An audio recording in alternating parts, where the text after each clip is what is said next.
The following is a CNN special report.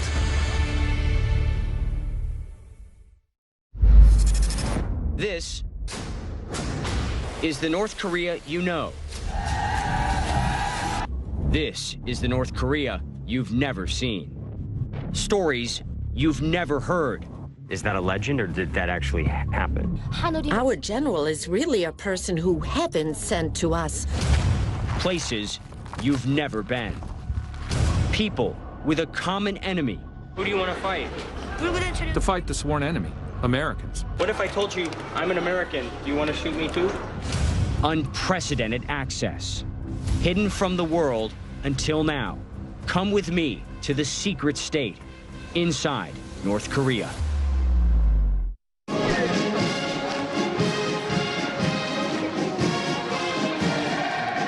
North Korea, a nation holding its nuclear sword over the U.S. and its allies, threatening to strike at any time. A society in a constant state of readiness for war.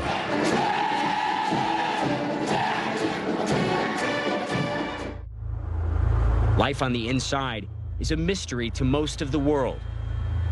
I've reported from North Korea more than a dozen times over the last few years. Each time, we open the door a little more and see this country and its people in unexpected ways. Just like this. Yep, even in North Korea, kids love video games.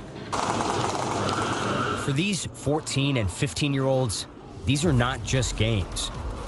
This is practice for real life.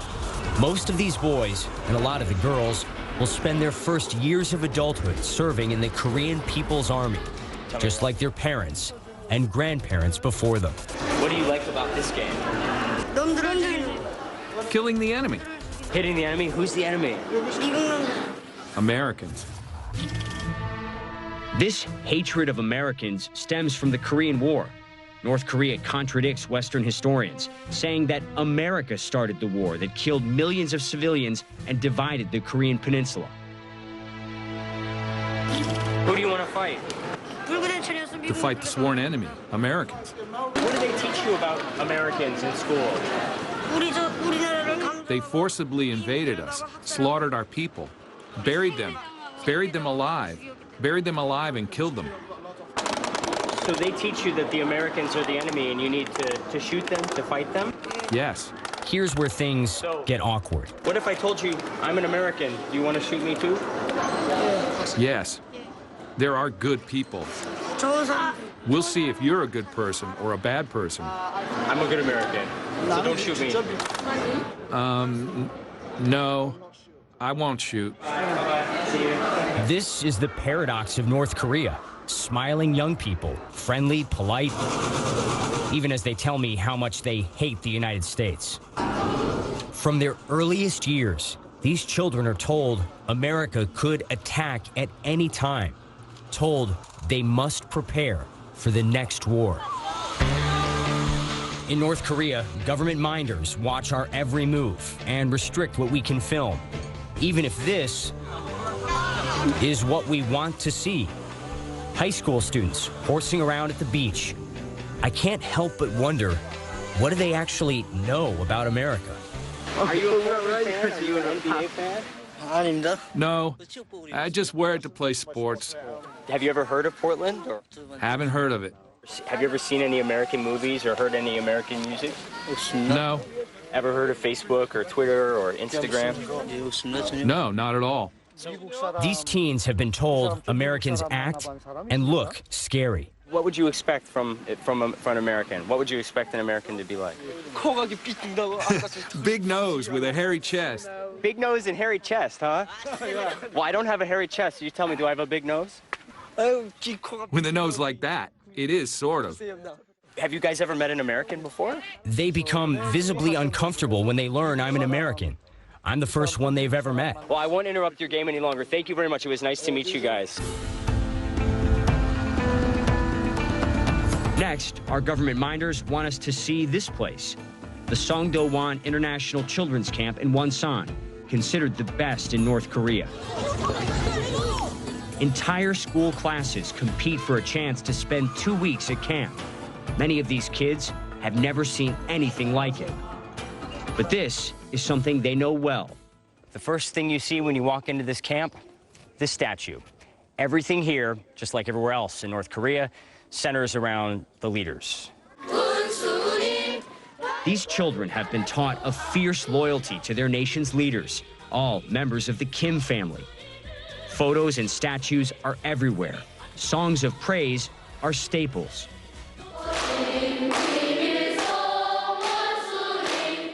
Even at this birthday party, students sing about the leaders. He gives us more love than even our parents can give. Why do you consider your leader Kim Jong-un like your father?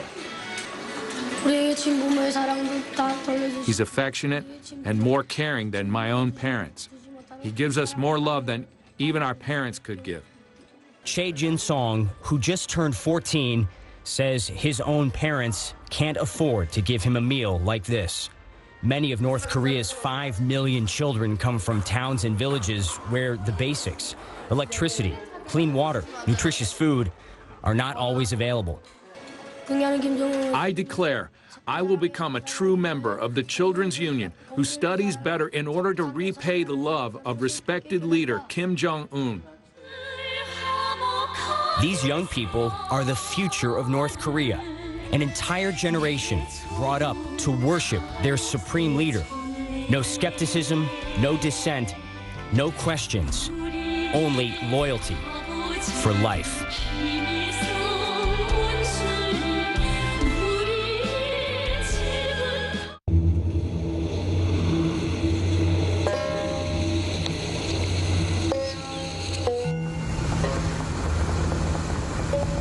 Our government minders are taking us from North Korea's capital, Pyongyang, to the coastal city of Wonsan. Our 125-mile journey on this bumpy road takes almost 5 hours.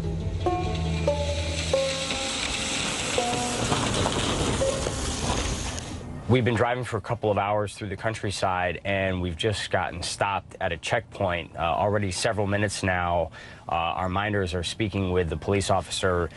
Not sure what's happening, but he doesn't seem to want to let us pass. Travel here is restricted, and getting stopped can be nerve-wracking. But we're finally allowed to pass. It turns out the concern this time is only about our big van disturbing the roadwork ahead. Driving on, we see men and women laboring in dark tunnels.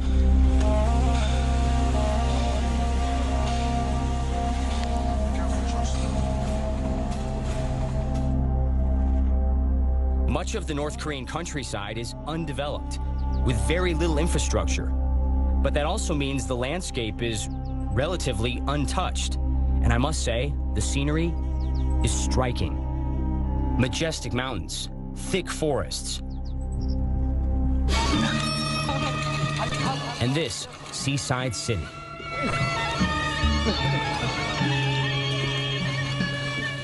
We made it here to Wonsan, a mid-sized industrial city, the 5th largest in North Korea, on the East Coast, popular for tourists, known for great seafood, fishing, and something else. Wonsan is one of North Korea's main missile launch sites, and they've been launching missiles at an unprecedented pace. North Korea even has intercontinental ballistic missiles, potentially nuclear capable, and within striking range of the U.S. for the first time ever. In the 1980s, North Korea's founder, President Kim Il-sung, launched the country's first missile. But since Marshal Kim Jong-un came to power in 2011, he's advanced North Korea's missile and nuclear programs faster than anyone ever predicted. Why do they keep doing this? For one, propaganda. Each launch helps North Korea's leaders project power. But also, missiles are like an insurance policy for the regime, protecting North Korea from the U.S. and its allies. So I have to tell you, your city is very well known around the world because of all the missiles that keep being launched from here. Have you ever heard the missiles? 네, 봤습니다. Of course. Wham! We see it going up. 올라간 거 다 봅니다. Kim Un-taek has lived here in Wonsan his whole life. As a North Korean, when you see these missiles in the sky, what message does that send to you? 긍지를 생각. Gives me great pride. So did this massive military drill along the beach, personally supervised by Kim Jong-un. Many North Koreans don't even understand why the U.S. and the world feel threatened. 그런데 이거 지금 왜 우리가 이거 미사일도 쏘고? Why is the Trump administration constantly imposing sanctions and stuff when we are doing these missile launches, and all for our own defense capability? We're defending ourselves. Is there any criticism, anything you'd like to see your leader or your government do differently? 네? Nothing at all. I'm so satisfied. 그건 Keep in mind, during all my trips, I've never heard anyone criticize the authoritarian government. North Korea has zero tolerance for dissent of any kind. What happens to people who break the rules? The United Nations says, hidden in the hills, the country has a network of prison camps where torture and executions are common. North Korean officials deny the allegations.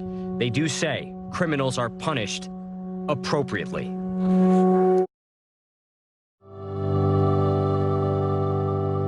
Aside from missiles, one of Wonsan's proudest achievements is a new hydroelectric power plant. We're told the lights in the city stay on for 24 hours a day, a rarity in North Korea.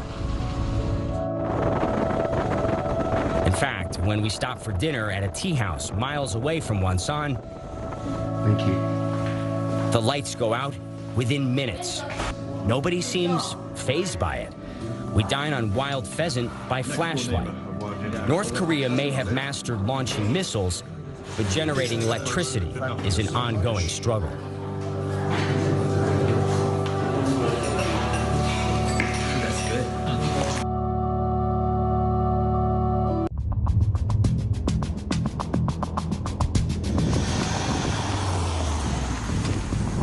We've traveled to parts of North Korea that few foreigners have ever seen. In Panmunjom, the Cold War never ended. The quiet countryside surrounding this area is riddled with landmines. No filming is allowed on the roads here. Now, our government minders are letting us do a little souvenir shopping. I've never seen a gift shop like this.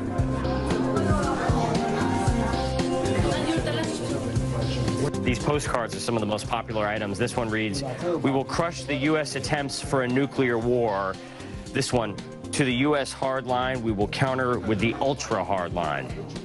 And you can buy them right here. If you think the postcards are intense, wait till you see the posters. You don't need to read Korean to know what this means here, the U.S. Capitol there. Symbolism says it all. Yep, that's the Capitol. And that's a giant fist crushing the U.S. Did you see the American being annihilated by his own missile? I'm sensing a theme here. What makes all of this even more surreal is where we are. The Korean Demilitarized Zone, or DMZ, a place unlike any other in the world. To understand the DMZ, we need to go back to the end of World War II. The Soviets and Americans divided Korea just like they did Germany. And the Korean War set the two superpowers against each other, with Koreans caught in the middle. 3 million of them died. Technically, the war never ended. An armistice agreement left North and South Korea facing each other down across the 38th parallel, the DMZ. My tour guide is North Korean Lieutenant Colonel Hwang Myung-jin. When you actually live here, does it feel tense? Do you feel like you're on the brink of a war? I think it's not an exaggeration to say we are living at the brink of war, given that we are constantly receiving threats of war. South Korean and American soldiers staring down North Korean soldiers and vice versa. They call this the demilitarized zone, but it's the exact opposite. Both sides have masses of soldiers up and down this heavily fortified border, pointing weapons at each other. It's considered one of the most dangerous flashpoints in the world.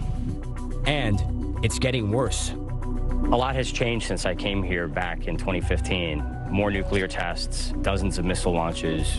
Does it feel more tense now? Yes, we can say the state of affairs is more tense, but it's rather the United States' continued hostile policy against North Korea reaching its peak. If you got the order right now, what would the military do? As soon as we receive the order from our Supreme Commander, we will liberate South Korea, and we will turn the U.S. mainland into a sea of fire. Maybe it's time to change the subject. The Lieutenant Colonel and I are both the same age, 36, but our lives couldn't be more different. Still, we must have some common ground. What's your favorite kind of music? My favorite song is our eternal revolutionary song, the song praising our general, Kim Jong-un.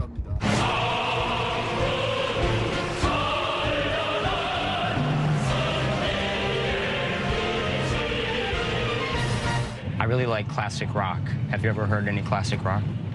I think I've heard of it before, but I'm not sure. What's your favorite sport? I like basketball. You like basketball? Oh, I'm terrible at basketball. Okay, so we don't have much in common, but I think he's warming up to me. We say goodbye Thank you very as much. friends. It's good to see you. And I'm glad we're meeting like this and not on the battlefield. Next stop, Kaesong, the North Korean city closest to the DMZ. What's it like to be so close to South Korea, but you're not able to go? It hurts. And you've been asking about South Korea a lot. It's a place I want to go.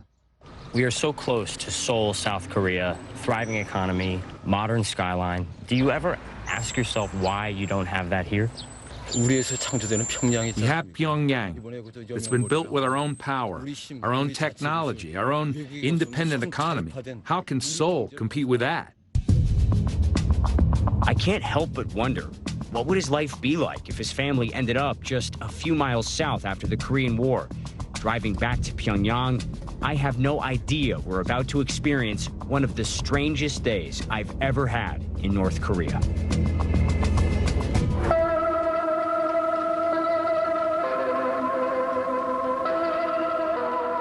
It begins like every other morning in Pyongyang.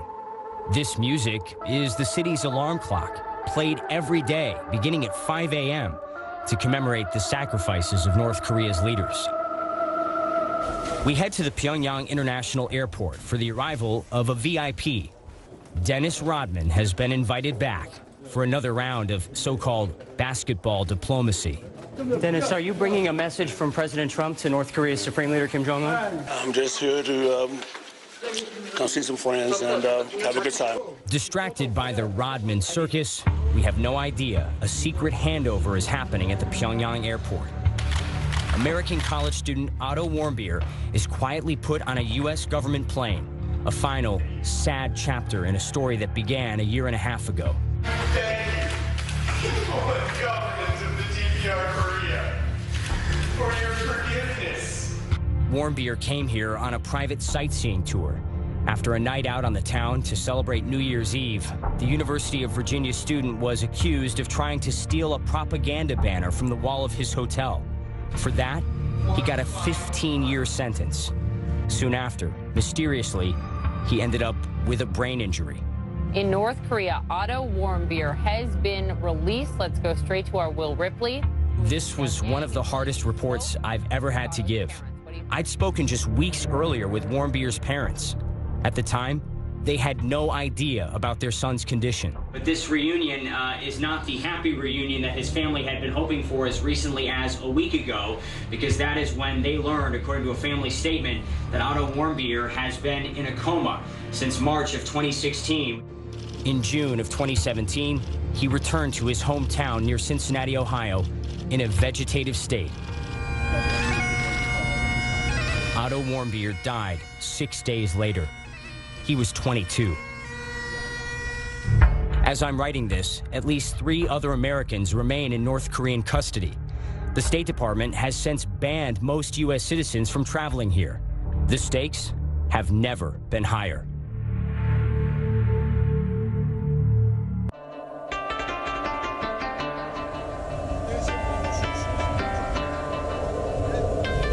We're heading 40 miles south of Pyongyang to North Hwanghae Province, a place where people are definitely not used to seeing foreigners. Hello. Even getting permission to come here is complicated. Oh. There's a lot of discussions that are happening, making sure that we're going to the right place, speaking to the right people. But we're not headed for a sensitive military site or secret prison camp. What we want to see is a farm. Farming is a sensitive subject in North Korea. The nation still struggles to feed its own people. Limited farmland and a significant drought could put millions at risk. The United Nations World Food Program estimates 70% of the population, nearly 18 million North Koreans, don't have a sufficiently diverse diet. They survive on basic staples, rice, porridge, fermented cabbage called kimchi.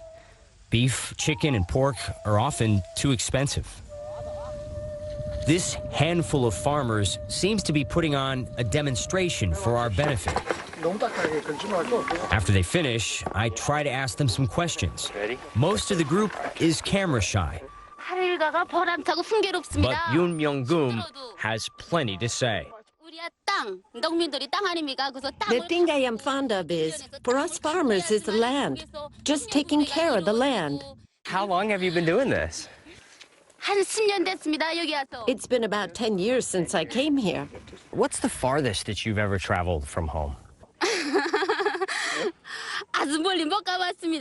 Not that far. If you could leave North Korea and go to any other place in the world, where would you like to visit? I want to visit the U.S. Her answer surprises me. No North Korean has ever told me they want to visit the United States.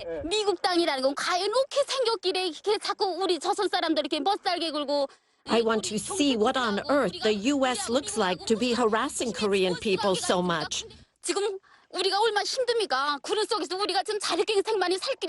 It's so hard for us right now because of it. I really curse the Americans and want to destroy their land.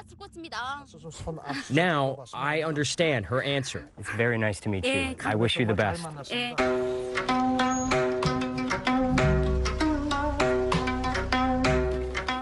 So now we're being taken to a family's home. This is a family that has been selected for us. Like most families in this farming co-op, they grow their own crops in the front yard, offering to share some of their food with us. They tell me this is a typical lunch. Ooh, it's got a kick to it. It's strong. Duck eggs, bean paste, and rice, wrapped in lettuce with garlic and spices. Simple, healthy, delicious. A lot of people in the outside world think that people in North Korea still are starving. How is the food supply now? I ask about a time most North Koreans didn't have enough to eat. The North Korean famine of the late 1990s. Hundreds of thousands, possibly millions of North Koreans died of starvation. We ate tree bark after going up to the mountain for food and wondered just how long we'll have to do this, but it's not a problem now compared to that. This is all homegrown. After farming for a year, we get rice and money to live off of, which is great. This house, I got it for free. Kim Gyo-son gives me a tour. Like every North Korean living room, there are portraits of the late leaders. This is a photo of our family and the general when he came to visit. You have a DVD player here. What kind of DVDs do you like to watch? Cooking and lifestyle, new songs, movies. I watch a lot of them. Have you ever seen any Western movies? 무슨 외국 영화, 소방 영화들 본 적은 없습니까? 우린 그거 안 봅니다. Oh, we don't watch them. We wouldn't even if we could. He does watch state TV, and he listens to propaganda broadcasts on the radio.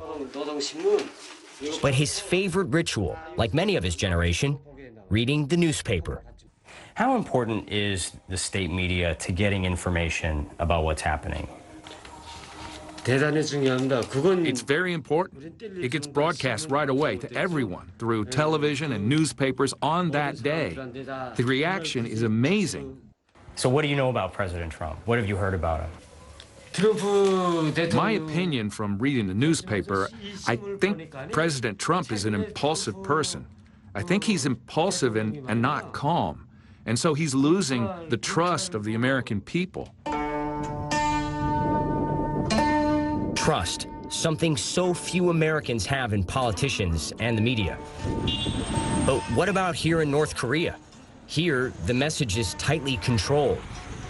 The leader is almost always the lead story, and there's only one source of information, the government. So you believe everything you read in the paper? Yes, we believe it, 100%. Ask anyone, and they'll give you the same answer. No fake news in North Korea.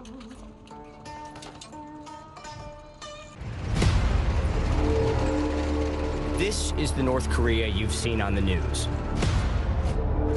The North Korea they want you to see. Goose-stepping, chest-puffing displays of national unity and military might.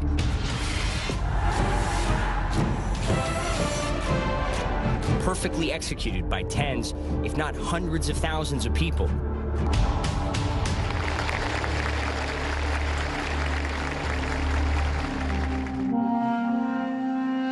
What you don't see, countless hours of mandatory practice before work, after school, on Sundays, in the rain and the cold.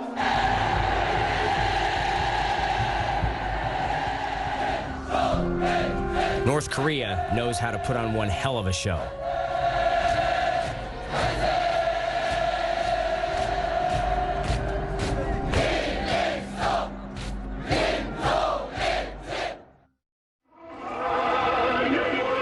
This is a much more modest version.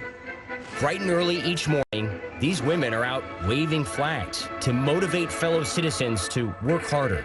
Discipline, dedication, revolutionary fervor. It's all expected if you're one of around 3 million North Koreans allowed to live in Pyongyang. We get a rare view from above, flying over the city in a Soviet-era helicopter. Pyongyang has a surprisingly colorful, modern skyline. Sure, it's full of grandiose monuments, idolizing the late supreme leaders, the ruling Workers' Party of Korea, the Juche ideology of self-reliance. But recent years have seen a slew of new construction projects, futuristic buildings, skyscrapers, all pet projects of their supreme leader, Kim Jong-un. He ordered North Korean soldiers to build this entire street of residential high-rises in 1 year. Top party officials give all the credit to their leader for his tireless work. It's here we find North Korea's version of the Apple Store. The brand, RE10, named for the iconic Korean folk song. The store manager says, out of 3 North Korean cell phone brands, this is by far the top seller. What are the main differences between the 3 brands? Like, why pick RE10 versus the other 2? The RE10 brand is well known to our people. It is known as a designer label. I noticed the price over there, $350 for a phone is a lot of money for anyone, anywhere. How do people afford these phones? It just means our people's living standard went up that much. We never do get a clear answer as to how people can actually afford all this. North Korea's average income is around $4 a day. Here, people are buying smartphones, tablets, hi-fi speakers, HD TVs. This customer says she loves listening to music and playing games on her new phone, including one that looks an awful lot like Angry Birds. Do you like sharing photos with your friends? Yeah. What do you like taking selfies? Yeah. That's good. I like yours better. North Koreans can send text messages, read the news, check the latest scores. One thing most cannot do, connect to the internet. They can only access a state-controlled intranet, completely monitored and censored. Do you have anything like Google here in North Korea? Yes, we do. We have our own data search system, our version of Google. It's a search engine. The search results, only government-sanctioned content. What about social media? Do you have anything here like Facebook or Instagram or Twitter, but the North Korean version? Yes, we have it. It's currently only being used on computers, but we're still working on developing it in our own way for cell phones. Next, we visit a North Korean department store where filming is usually strictly forbidden. We see people buying groceries, mostly North Korean products like Taedonggang beer, also plenty of brands you might recognize, usually Chinese imports. China continues to trade heavily with North Korea, despite international sanctions. You can find designer fashions, high-end appliances, and on the top floor, there's a huge food court. We see people piling their plates with all kinds of Korean food. Yes, I did try the fish head. I also tried the American-style fast food, complete with pretty familiar packaging. Doesn't get more American than French fries and milkshakes. Even the color scheme. It's actually good. After lunch, more shopping. All the art in North Korea is state-sanctioned, which means a lot of landscapes, and plenty of Siberian tigers, considered an unofficial national symbol. Pyongyang has a growing consumer class, and for them, living standards are improving under Kim Jong-un. The North Korean economy grew by almost 4% in 2016, according to South Korean central bank estimates.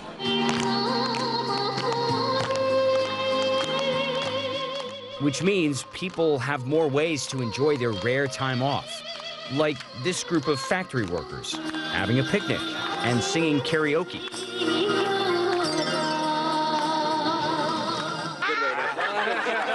Cheers. They're happy to share their meal with us and seem even happier to let loose.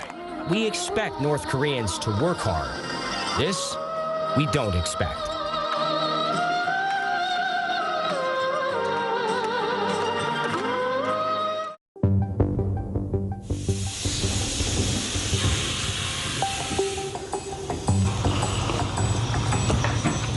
CNN has been reporting from North Korea for more than 25 years. The aircraft we're boarding today has been flying for 50. This Antonov AN-24 is part of an aging fleet of Soviet planes, operated by Air Koryo, North Korea's only airline, still flying despite sanctions, with regular international flights to Russia and China.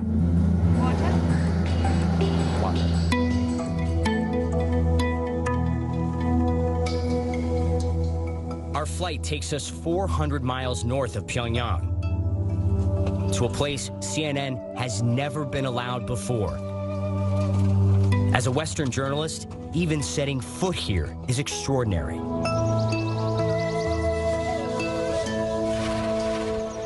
Samjeon County, right along the Chinese border, is a mountainous region. North Korea's nuclear test site is in the very next province. We're not here for nuclear tests. We're here for Mount Paektu, the highest point on the Korean peninsula, also an active volcano. State propaganda glorifies the Kim family for their Mount Baekdu bloodline. North Korean society prizes racial purity. The Baekdu bloodline is considered a noble, heroic lineage tied to the ancestral rulers, ancient, legendary kings of the Korean peninsula. Their tombs are national landmarks, visited by droves of North Korean citizens.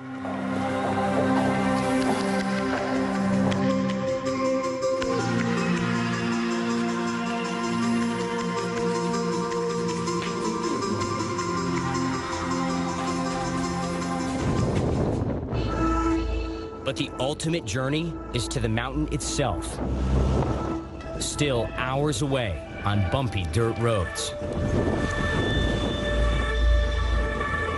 We've never been this far inside rural North Korea. Can we take pictures? No? No. We catch only fleeting glances of the groups marching by. Quick peeks at the living conditions in these deep rural areas.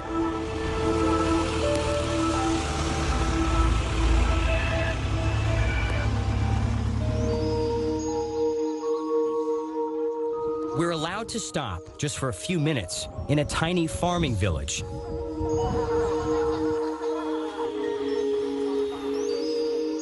The children on their way home from school are amused. It's quite possible they've never seen anyone who looks like me. We're looking at them, but they're looking at us as well. Every time I try to take a picture of those girls, they run away.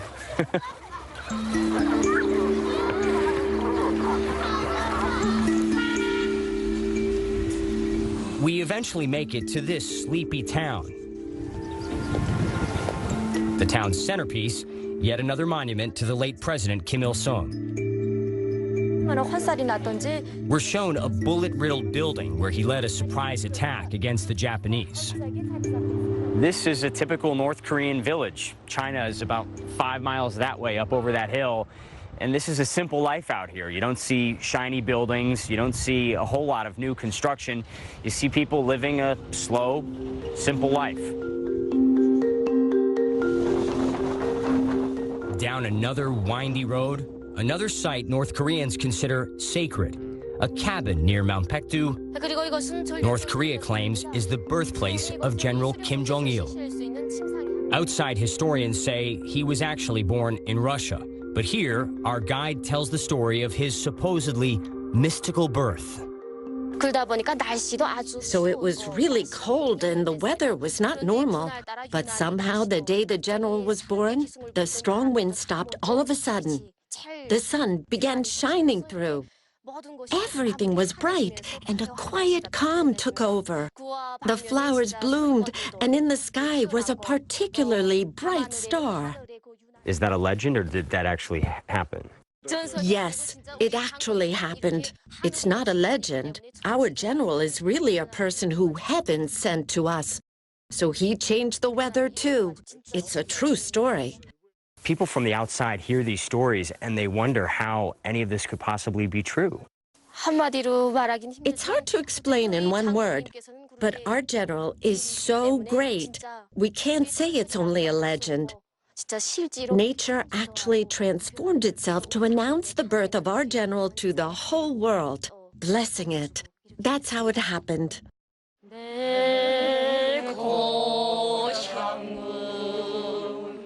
I realize, for North Koreans, this is their faith, just like the Bible, Quran, or Torah. When they come to Mount Baekdu, they're making a pilgrimage.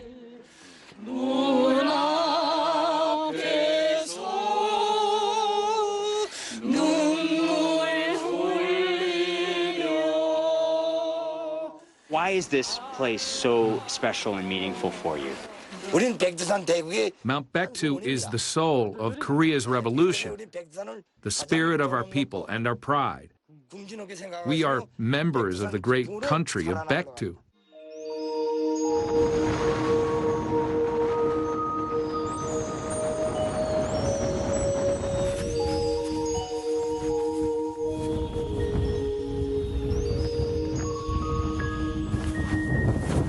You know, in a lot of ways, this mountain is the way that North Koreans view their lives.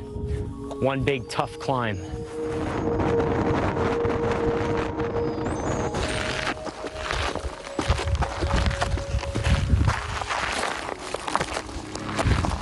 As we reach the top, one of the most breathtaking views I've ever seen.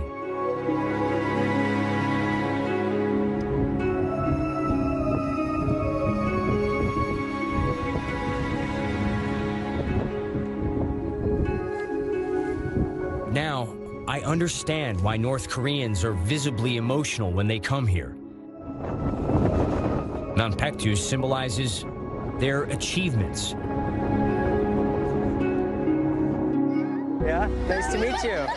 After more than a dozen trips to North Korea, I can't help but believe, at heart, we share the same hopes, the same struggles for food and shelter, for safety and security, to learn and to live.